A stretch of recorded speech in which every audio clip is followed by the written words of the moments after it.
जम्मू कश्मीर की आन बान और शान डॉक्टर जितेंद्र सिंह जी, जो इस वक्त पूरे हिंदुस्तान में नहीं पूरी दुनिया में उनके नाम का डंका है। डॉक्टर जितेंद्र सिंह जी हमारे मंत्री हैं जो पीएमओ में, वो इतने लाइक, इतने निष्ठावान, इतने बढ़िया नेता हमें मिले हैं। हम सब लोगों का ये सौभाग्य है, जम्मू कश्मीर के लोगों का सौभाग्य है कि डॉक्टर जितेंद्र सिंह जी आज इस छोटे से गांव में इसी तरह की छोटी छोटी रैलियां पीछे भी करके आए हैं, इसके बाद भी करनी है, क्योंकि वो मानते हैं कि पहले मैं भारतीय जनता पार्टी का कार्यकर्ता हूं, उसके बाद मंत्री हूं। वो आपसे बात करने आए हैं। मैं डॉक्टर जी का दिल की हार्दिक बधाई करता हूं, उनका स्वागत करता हूं। मेरा आप सबसे निवेदन है, मैं डॉक्टर साहब और आपके बीच ज्यादा ना रुकते हुए 2-4 नारे लगाऊंगा, उनका जोरदार ढंग से जवाब देंगे। भारत माता की। हमारे राज्य मंत्री डॉक्टर जितेंद्र सिंह जी, पेशे से तो वो डॉक्टर है और नब्ज पहचानना हर मरीज का उनको आता है, लेकिन राजनीतिक व्यवस्था के अंदर जो गुपकार गैंग की नब्ज है उसको भी वो बहुत अच्छी तरह पहचानते हैं और उनका इलाज भी उनके पास है। ऐसी हम सब की जो है, जब हम उनका वक्तव्य सुनते हैं तो किस तरह से वो खदेड़ते हैं ऐसे गुपकार गैंग के लोगों को और खासकर उनके लीडरों को, उनके अंदर एक और खूबी जो है वो राजनीतिक है।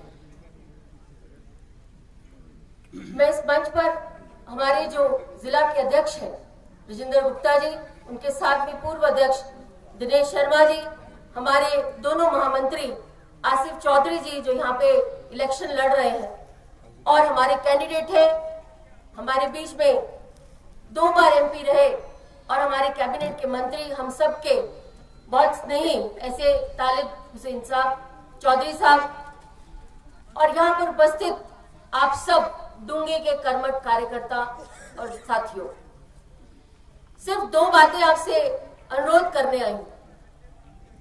आसिफ साहब चौधरी जी को बड़े मान से प्रधानमंत्री जी ने भारतीय जनता पार्टी की टिकट दी और टिकट देने के बाद वो हम सबका फर्ज बनता है कि हम उस परिवार के व्यक्ति को जिसके अंदर तालिब साहब की छवि नजर आती है, हम सबका फर्ज बनता है कि हम उस ऐसे भाई को जिताएं और जिताकर जो है, जो गुपकार गैंग है उसको एक मुंह तोड़ जवाब दें।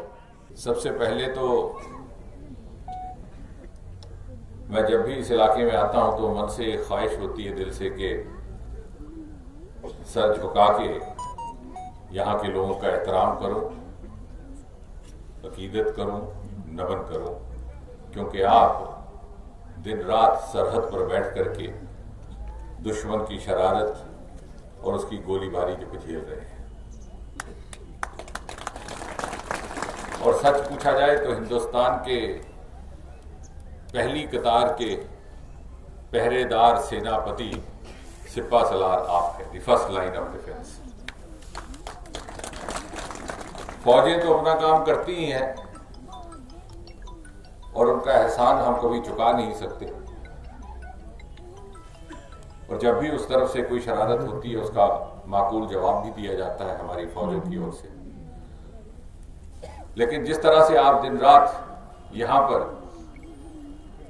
पहरेदार बनकर के बैठे हैं, उसकी बदौलत ये मुमकिन है कि जो लोग सरहद से दूर बैठे हैं वो अपना कामकाज अपनी मर्जी के मुताबिक निभा सकते हैं।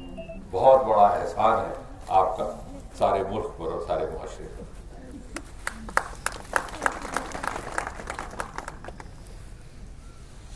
हमारे साबका प्रेसिडेंट जब आपसे कहलवा रहे थे भारत माता की जय,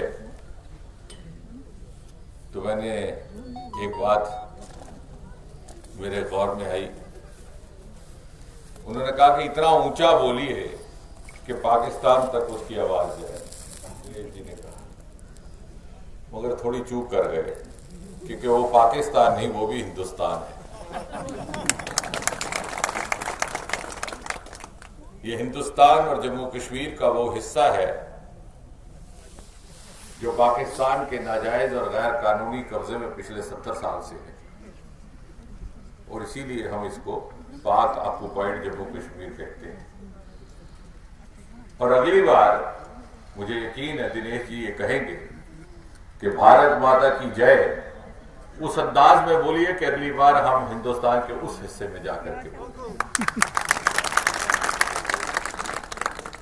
क्योंकि हिंदुस्तान और पाकिस्तान के बीच में अगर कोई मामला है तो वो महज इतना कि किस तरह से जम्मू कश्मीर के उस हिस्से को जो पाकिस्तान के नाजायज कब्जे में है वहां से छुड़वा करके उसको मुक्त करवा करके फिर से भारतीय गणराज्य और हिंदुस्तान और जम्मू कश्मीर का हिस्सा बनाया जाए, और इसको उसी सूरत में बहाल किया जाए जम्मू कश्मीर को जिस सूरत में उसने इंस्ट्रूमेंट ऑफ एक्सेशन के तहत विलय करने का फैसला किया था।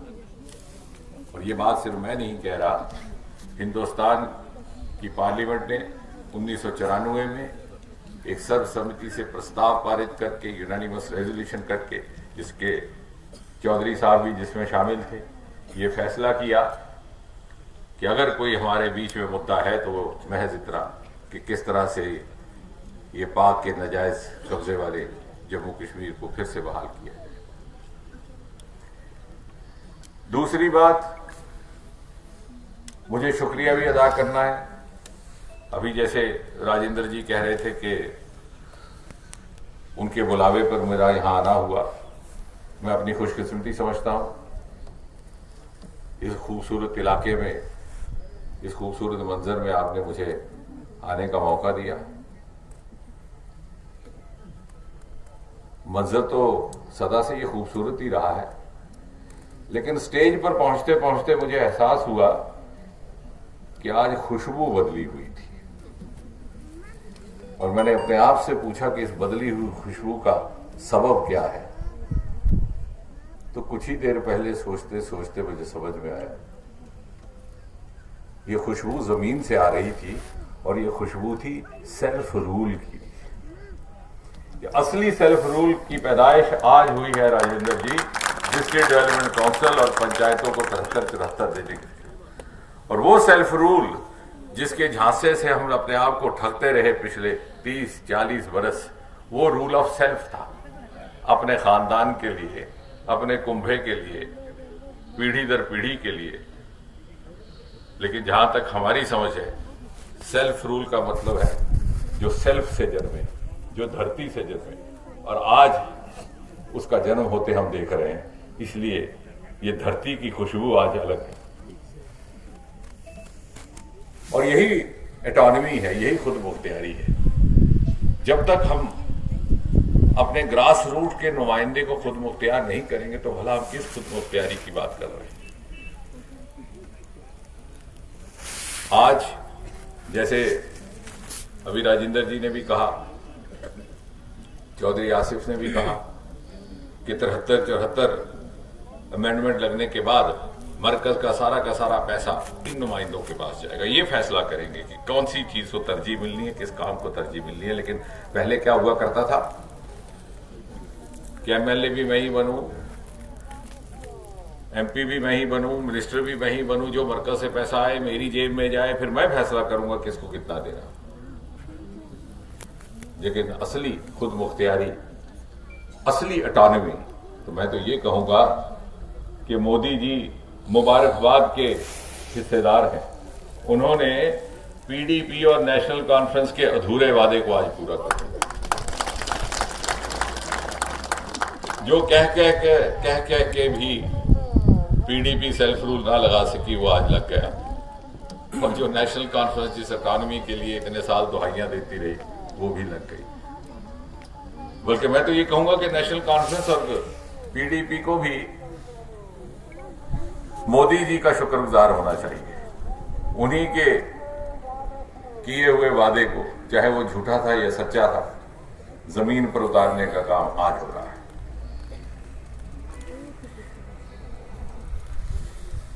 अब चूंकि जैसे अभी, और इसी से बात ये मिलती जुलती ये भी है कि ये जो भाई बहन हमारे बीच में बैठे हैं, जिनको बार बार रिफ्यूजी के नाम से पुकारा जा रहा था, वो दरअसल रिफ्यूजी नहीं है, क्योंकि अपने घर में कोई बेघर नहीं होता और अपने घर में कोई रिफ्यूजी नहीं होता। ये भी उनका घर है और वो भी उनका घर है, किसी के कब्जे में है। यानी अगर कोई किराएदार आकर के आपके मकान को खाली करने से इनकार कर देता है तो आप उसको मालिक मकान नहीं मान लेते, मानते हैं क्या? तो मालिक मकान वो नहीं है, मालिक मकान असल ये है, वो कब्जेदार हैं। और इसलिए इसी बात की समझ रखते हुए, उसी संवेदनशीलता के साथ पहली बार शेड्यूल ट्राइब का दर्जा देने का काम मोदी जी ने किया। और मैं जिस दिन 5 अगस्त को ये बिल पार्लियामेंट में आया, सबसे पहले राज्यसभा में, तो मुझे भी मौका रहा थोड़ी देर बोलने का। तो मैंने बेजाख्ता बोलते हुए ये कहा था कि इससे पहले कि मेरी, क्योंकि जब कोई तारीख बन रही होती है तो जो उसके चश्मदीद गवाह होते हैं उनको एहसास नहीं होता। तारीख बन चुकने के बाद एहसास होता है कि हम तारीख के एक मरहले से गुजरे हैं, या कोई तारीख साज हमें इस बात का एहसास करवाता है। तो मैंने उस दिन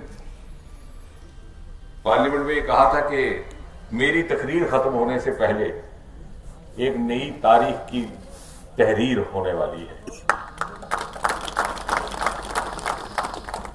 उस वक्त कहा जा रहा था कि खून के दरिया बह जाएंगे, भूचाल आएंगे, ना मालूम कहां से जमीन फट पड़ेगी, आग के गोले निकलेंगे। ऐसा कुछ नहीं हुआ। उसके बाद के जो 6 महीने गुजरे हैं, उस दौरान अनेकों त्योहार आए। ईद आई, मुहर्रम आई, दिवाली आई, होली आई, यौम आज़ादी 15 अगस्त उसके फौरन बाद आया, फिर 26 जनवरी आया, और 6 महीने तक इतना पुरअमन माहौल कभी नहीं रहा पिछले 30 सालों में। वरना हर साल जब भी 15 अगस्त होती, जब भी ईद का दिन होता, कुछ ना कोई ऐसी नामुराद वारदात होती और हमारे हुक्मरान कह देते कि साहब ये तो होना ही था, पाकिस्तान ने कोई ना कोई शरारत करने की। इस बार किसी ने पाकिस्तान का बहाना नहीं दिया, लोगों ने भी पूरा ताउन किया, और ये सारा वक्त पुरअमन गुजरा। और मुझे यकीन है कि आने वाले 1-8 बरस में ये जो दहशतगर्दी है, आतंक है, इसका ये आखिरी मरहला है जो अपने खात्मे पर है। अब जहां तक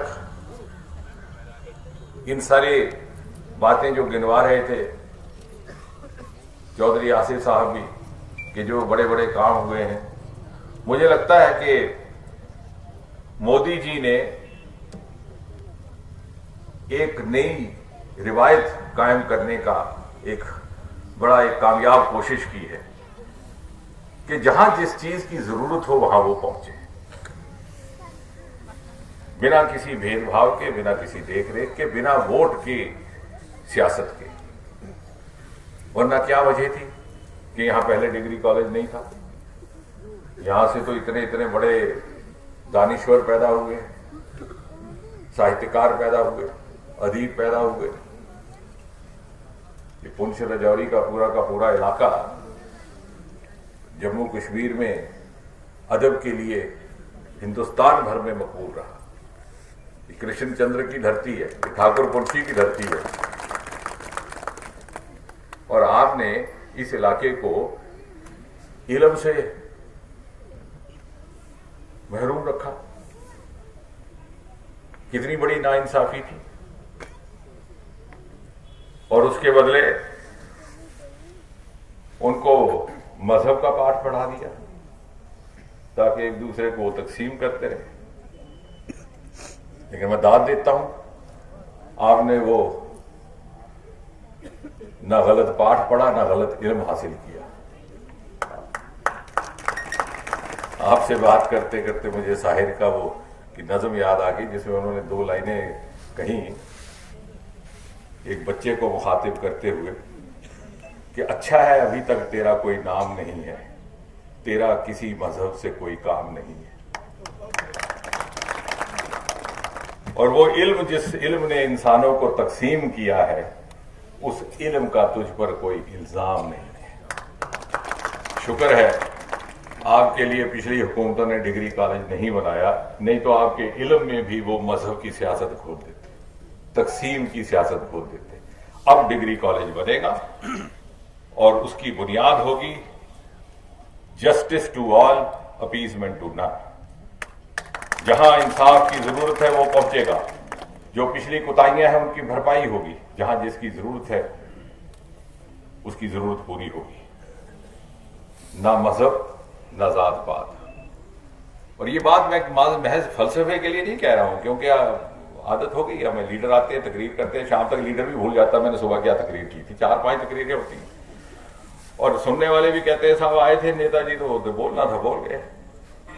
हमने ये पिछले 6-7 साल में इसकी मिसाल कायम करके, एक रिवायत कायम करके की ईमानदारी से कोशिश की है। अगर आप इन जो मुख्तलिफ स्कीमों की बात हो रही थी, अगर आप उज्ज्वला की ही बात कर ले या गैस सिलेंडर की बात कर ले, जो हमारे शायद दिनेश जी गिरवा रहे थे, तो जब गैस सिलेंडर पहुंचा जरूरतमंद के घर में तो किसी ने ये नहीं पूछा कि हिंदू का घर है कि मुसलमान का घर है, पूछा किसी से, या ये कहा कि गुज्जर का घर है तो यहां नहीं पहुंचाना, ये मुसलमान का घर है तो नहीं पहुंचाना, या जात क्या है उसकी। ये सियासत 70 साल इन्होंने की ताकि अपनी इनकी हुकूमत बनी रहे और सबको उसी के झांसे में उलझाए रखें। लेकिन आने वाले वक्त में ये चलेगा नहीं। जम्मू कश्मीर के सियासतदानों के बारे में मशहूर हुआ करता था, 3 बयान रखते थे जेब में, एक जारी करते थे श्रीनगर, जहां वो कहते थे यौम हिसाब आएगा। आप याद करिए, बड़े हमारे कदावर नेता यही बात करते, यौम हिसाब का दौर आ गया। जब जम्मू पहुंचते थे तो फिर उनको प्रेमलाल डोगरा याद आया, दूसरा बयान, और जब दिल्ली पहुंचते थे तो भारत माता की जय। अब वो नहीं चलेगा। ये देखिए, ये नौजवान नहीं हमारे मीडिया के दोस्त खड़े हैं, जो बात यहां कही जा रही है एक ही लम्हे में सारे हिंदुस्तान में वो दर्शाई जा रही है। 3-3 बयान देने का जमाना चला गया। अब किसी को भी अगर सियासत में आना है, सार्वजनिक जीवन में आना है, तो ये सोच करके आना होगा कि ईमानदारी के साथ, मेहनत के साथ, कीदत के साथ, समर्पण के साथ काम तो कभी पूरे होंगे नहीं, लेकिन लोगों को ये यकीन होना चाहिए कि आपने बिना भाई भतीजेवाद के दूसरे के बच्चों को अपने बच्चे समझ करके अपने आप को समर्पित किया है। वरना ये बच्चे इतने ज़हीन है, 2 ही मिनट में जो मैं बोल रहा हूं अभी, इनके जेब में वो एक डिब्बी सी पड़ी हुई है, उसको ऐसे ऐसे गूगल करेंगे और तस्दीक करेंगे सच बोल रहा है कि झूठ बोल रहा है। और कोई उज्ज्वला का सिलेंडर कहीं चला गया होगा उस तरीके से, जिस तरीके से नहीं गया हो, मैंने कहा तो अभी इसको साबित भी कर देंगे शाम तक और कह देंगे ब्रेकिंग न्यूज। लेकिन ब्रेकिंग न्यूज ये है कि इसी तरह से जब प्रधानमंत्री आवास योजना बनी, हर जरूरतमंद बेघर के लिए मकान तामीर करने का एक मंसूबा बना, तो ये नहीं पूछा गया कि मकान हिंदू का है कि मुसलमान का है। और इसलिए मैं ये बातें इसलिए कह रहा हूं कि ये इलेक्शन महज एक इलेक्शन नहीं है, ये एक मिशन है, एक नया कल्चर कायम करने के लिए हमारी मिशन है, जिसमें हमें समझ आए और हम सबको समझा सके कि जो भी फैसले होंगे अवाम के लिए वो वहां के चुने हुए जमीनी नुमाइंदे करेंगे। अगर मिनिस्टर या एमपी या एमएलए ये फैसला करता है कि किस गली में, किस नुक्कड़ में नाली तामीर होनी चाहिए, तो इसका मतलब है कि उसके मन में खोट है, वो अपने भाई को ठेकेदारी बनाना चाह रहा है। लेकिन अगर ठेकेदारी करनी हो तो फिर एमपी बनने की क्या जरूरत है? इसका मतलब है आप अपने उस रुतबे से और उस जिम्मेदारी से समझौता कर रहे हैं जो मुआशरे ने, समाज ने, मुल्क ने, कौम ने आपको सौंपी है। हमारे जो काउंसलर बनेंगे, इनकी कुर्सी डीसी की कुर्सी के साथ लगेगी।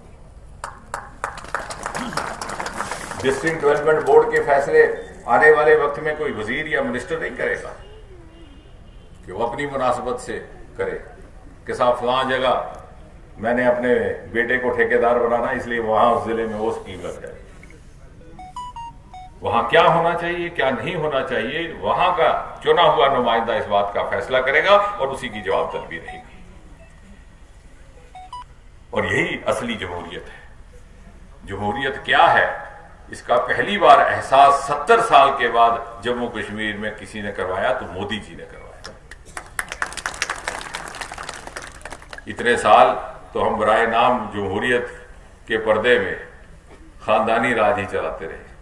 पहले परदादा, फिर बाप, फिर बेटा, फिर सुना कि अभी छोटा पैदा हुआ तो किसी मीडिया वाले ने पूछा आप बड़े होकर के क्या बनना चाहते हैं? उसने कहा मैं बड़ा होकर चीफ मिनिस्टर बनना चाहता हूं। ये बात सुनने में एक बड़ी मजाहिया लगती है, लेकिन आप इसको संजीदगी से सोचिए।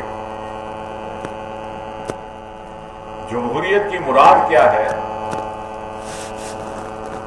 जमहूरियत का मतलब क्या है?